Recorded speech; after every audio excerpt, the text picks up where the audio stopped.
muchas gracias por seguir con nosotros, 7 de la mañana con 28 minutos. Bueno, antes de entrar en el receso de la próxima semana, donde, bueno, muchas instituciones harán un paréntesis y la mayoría, por supuesto, toma su descanso de Semana Santa, queremos aprovechar esta oportunidad para hablar un tema importante y que preocupa a muchos sectores. Han sido más de 40 días, 42 precisamente, los que el Congreso debió suspender, avanzar en algunos proyectos de vital importancia para la realidad política, social, económica del país, en todos los sentidos, por la interpelación al ministro de Finanzas. Pero más allá de este tema puntual de la coyuntura política, de este enfrentamiento obvio entre sectores políticos mayoritarios dentro del Congreso de la República, debemos hablar sobre la agenda legislativa que está estancada, sobre los procesos que se deberán seguir, si hay posibilidades de diálogo y de consenso entre ambos grupos políticos. Nos referimos al Partido Patriota y al Partido Líder, y qué va a pasar luego de este receso el resto del año en este ajedrez que día a día se juega en el Congreso de la República.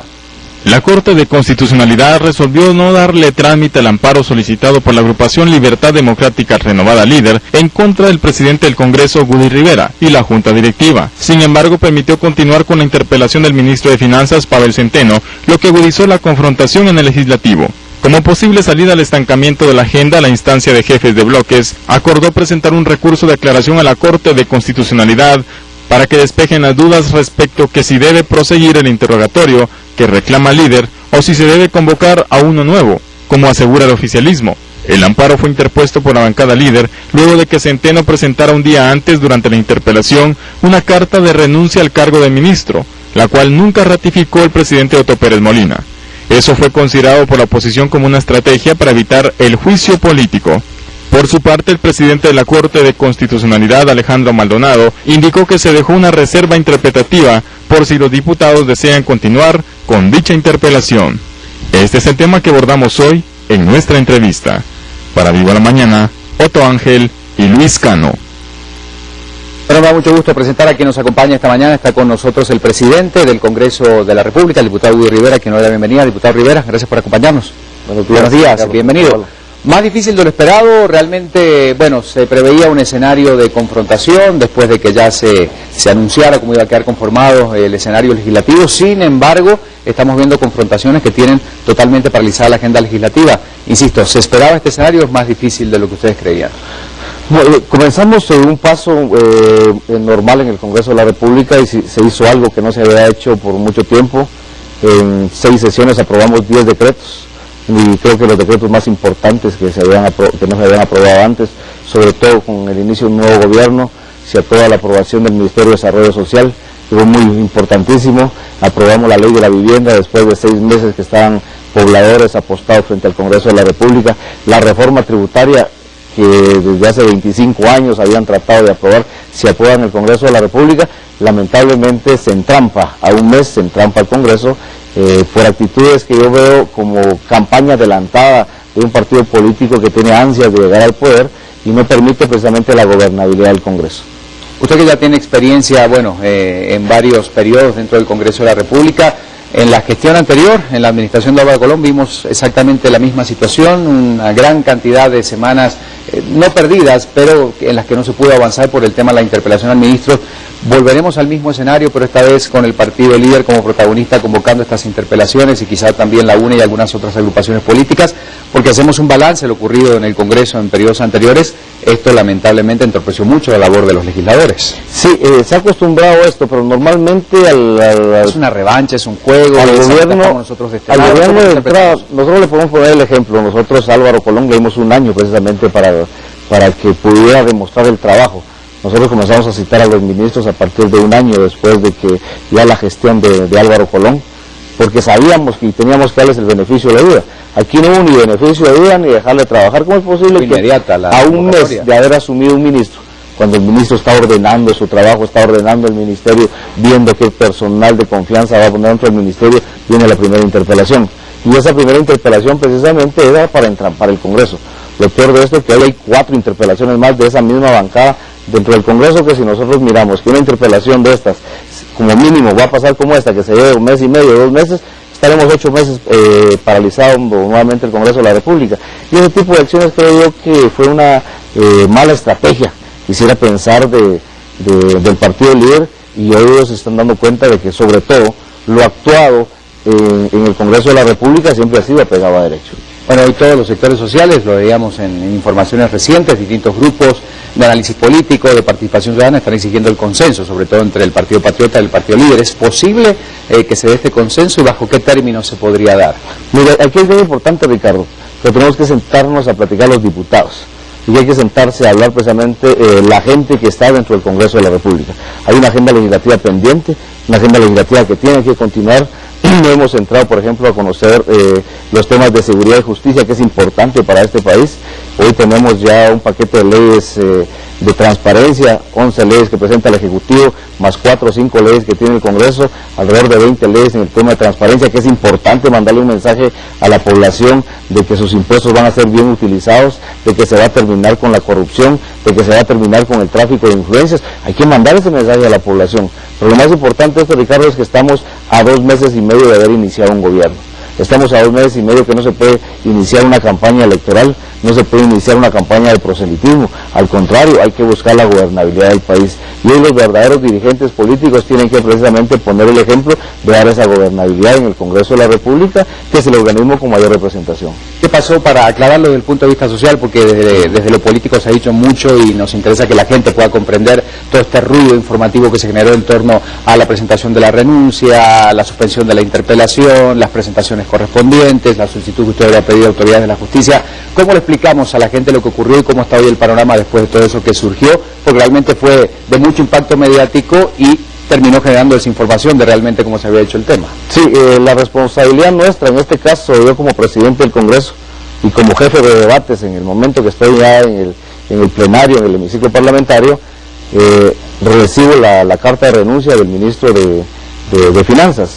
Nosotros iniciamos la interpelación, aprobamos el orden del día y cuando le pido al director de protocolo que acompañe al señor ministro de Finanzas a que entre al hemiciclo parlamentario, pues recibimos la sorpresa que en lugar de que entre el señor ministro, nos envían una carta. Mi responsabilidad era leerla al Pleno del Congreso de la República. Yo leo la carta y esta bancada interpelante lo que hace, comienza a abrazarse, solo porque no tenían cuetillos, no pudieron quemarlos ahí de la alegría que tenían, y mi responsabilidad era preguntarle al Pleno si continuamos con otro punto.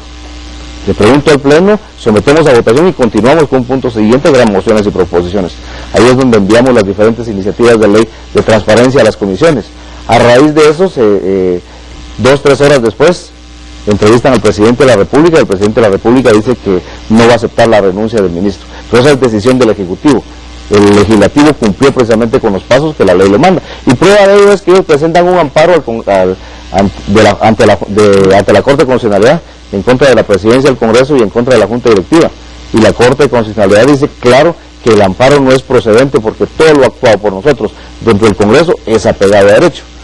Hoy nos envía una resolución en su segunda parte donde no sabíamos si continuaba o no continuaba la interpelación y si continuaba la interpelación en qué fase continuaba, ya que nos mandaron que siguieran los procedimientos de la Constitución, pero la Constitución no marca esos pasos. Pedimos una aclaración y en ese tema estamos. Yo considero que la Corte de Constitucionalidad va a dictaminar y estaríamos reuniéndonos en sesión plenaria para ser realista de la semana de Pascua, porque ya hoy es jueves de Dolores. Entran en receso ustedes a partir de mañana, ¿verdad? A partir de mañana. Y retoman el lunes 9. El martes. El martes 10. El martes 10 comienzan las actividades. ¿Hay comisiones que van a seguir trabajando o no? Está la comisión, por ejemplo, la Comisión de Derechos Humanos, que es un tema de la elección del procurador. La elección del procurador, ellos tienen una reunión el próximo lunes para dar a conocer la cantidad de nombres que están. Se está pidiendo que no haya ningún tipo de tráfico de influencias, ningún tipo, digamos, de situación que se vaya a manejar por debajo de la mesa a la hora de seleccionar justamente la terna correspondiente para los candidatos a la Procuraduría. ¿Qué hace usted como presidente justamente para lograr o para instar o exhortar a que esto se dé de esta manera? Porque es una exigencia de todo el país. En este caso la presidencia del Congreso ha estado colaborando de cerca con la presidencia de la Comisión de Derechos Humanos.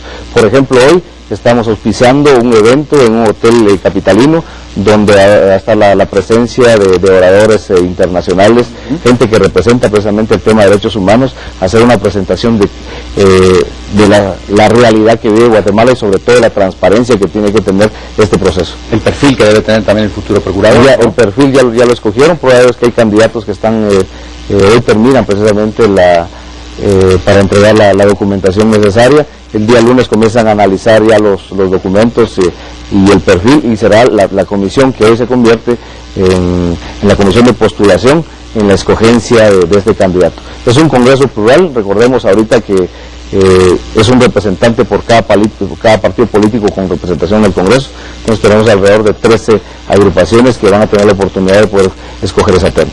Siempre he tenido una duda, independientemente de todo lo que se maneja desde el punto de vista legal, dentro del Código de Conducta, ¿hay algún tipo de norma o de sanción cuando hay faltas de respeto entre el Congreso de la República? Porque fueron el común denominador en la anterior legislatura. Ahorita vemos cuando ya fuera del momento exacerbado a la hora de dar su postura, pero cuando ya vemos agresiones personales, insultos, bueno, en algunos casos han terminado hasta en golpes, ¿hay algún tipo de sanción? ¿Contempla el Código algún tipo de sanción o de llamada de atención? Digo, porque lo vemos generalmente cuando se pone muy difícil la situación dentro de las sesiones. ¿Hay algo que contemple esto o no? No, solo son llamadas al orden, nada más que contemple la ley de régimen. Estamos trabajando precisamente en un código de ética, se está trabajando precisamente en un reglamento interno dentro del hemiciclo parlamentario. Existe ya en otros países. En muchos lugares existe, digo, porque hay una manera de protestar y de hacer valer su palabra, pero hemos visto que en muchas ocasiones hasta termina con faltas de respeto, agresiones personales. Bueno, hemos visto muchas situaciones en años anteriores y en este mismo periodo legislativo, ¿verdad? Sí, aquí hay que trabajar una reforma profunda a la ley orgánica.